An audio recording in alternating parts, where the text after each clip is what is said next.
আমি একটি নতুন বিয়া বাড়িতে উপস্থিত হয়ে গেলাম। তো সবার কাছে একটা রিকোয়েস্ট, সবাই ভিডিওটা দেখে যাবেন। নতুন বিয়ে করতে গেলে কতটা কষ্ট করতে হয়, তো লাঞ্ছিত এবং কত মানুষের কথা শুনতে হয়, তো এই ভিডিওটা দেখলে আপনারা বুঝতে পারবেন ইনশাআল্লাহ। আসসালামু আলাইকুম, সবাই কেমন আছেন? আশা করি অনেক ভালো আছেন। আমি আল্লাহর রহমতে অনেক ভালো আছি। তো সর্বপ্রথমেই আমি একটা অটো দিয়ে চলে আসছি। তো জামাই কিন্তু চলে আসছিল আমাদের আগে, একটা হাইব্রিড কার দিয়ে ঢাকা থেকে চলে আসছে, আর আমি আসছি এলাকা থেকে। জামাইয়ের সাথে যুক্ত হয়ে গেলাম। সর্বপ্রথমেই তারা কিন্তু আমাদেরকে গেটে আটকায়া এবং ফুলের মালা দিবে, শরবত বানাইছে, তো অনেক কিছু এই জায়গা পড়ায় রাখছে। জামাইয়ের ডাইন পাশে একজন লোক বসছে, উনি হইল জামাইয়ের বাইরা। তো উনার টেস্ট করে আমরা বিশ্বাস করি না, আমি নিজেও টেস্ট করছি, না লবণ টবণ মিশাইছে না, পানি ফ্রেশ আছে। তারপরে আমাদের সাথে যে কাজটা হইলো, তো আমাদের পিছনে একটা ভাই ছিল, উনি কিন্তু আমার ছোট ভাই হয়। উনি কিন্তু শরবতটা টেস্ট করে নতুন জামাইয়ের কাছে তুলে দিল। তো জামাই কি করলো, সম্পূর্ণ শরবতগুলা খেয়ে ফেললো। এখন কিন্তু মিষ্টি টেস্ট করানো হবে। তো সর্বপ্রথম নতুন জামাইকে টেস্ট করানো হলো, এখন আমাকে দিতেছে। আমি বলতেছি বিসমিল্লাহ, আল্লাহ তুমি জানো। না, দেখতেছি মিষ্টিটা আসলে ভালো ছিল।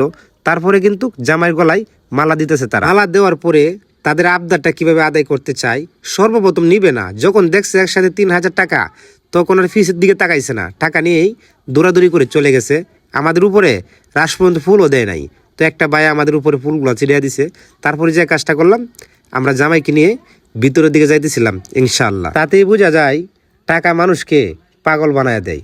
কিছু টাকার জন্যই মানুষের মন নষ্ট হয়ে যায়, বেশি টাকা দেখলেই মানুষের মন আবার ভালো হয়ে যায়।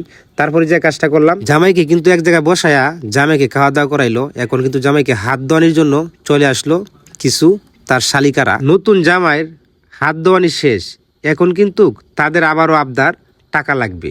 কি করলাম, 200 টাকা দিলাম, তারা নিবে না, টাকাগুলা ঘুরাই দিচ্ছে। তারপরে এক মুরব্বী কাকা আইসা ওটা সমাধান করে দিল। এখন কিন্তু আমরা যাইতেছি আন্দরে, ঢুকবো জামাইকে নিয়ে। তো আন্দরে যাওয়ার সময় আমরা অনেক কিছু ভাবতেছিলাম, না জানি আন্দরে তারা কীরকম আমাদেরকে জুলুম করে। তো যে কথা ভাবছিলাম সেই কথাই কাজে আসছে। তো দেখতেছি তারা কিন্তু আমাদেরকে ঢুকার অনুমতি দিচ্ছে না। তখন আমি বলতেছি, আপু আপনাদের কিন্তু সময়গুলো লস হইব, কারণ তারা কিন্তু আসছে ঢাকা থেকে। তো অনেক কষ্ট করে আন্দরের কাজটা সারলাম, এখন কিন্তু জামাই বিদায় নিবে। তারপরে যে কাজটা করলো, একটা ছোটো বাচ্চা জামাইয়ের কোলে তুলে দিল।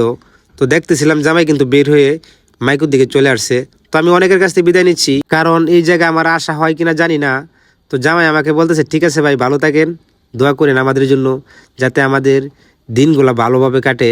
তারপরে তারা গাড়ি দুইটা গেছিল, গাড়ির থেকে আমি একটু ভিডিও করে কিন্তু এখন চলে যেতেছি আমাদের বাড়ির দিকে। তো আজকের ভিডিওটা আমার এই পর্যন্তই। সকল প্রবাসী ভাইদের জন্য দোয়া রইল।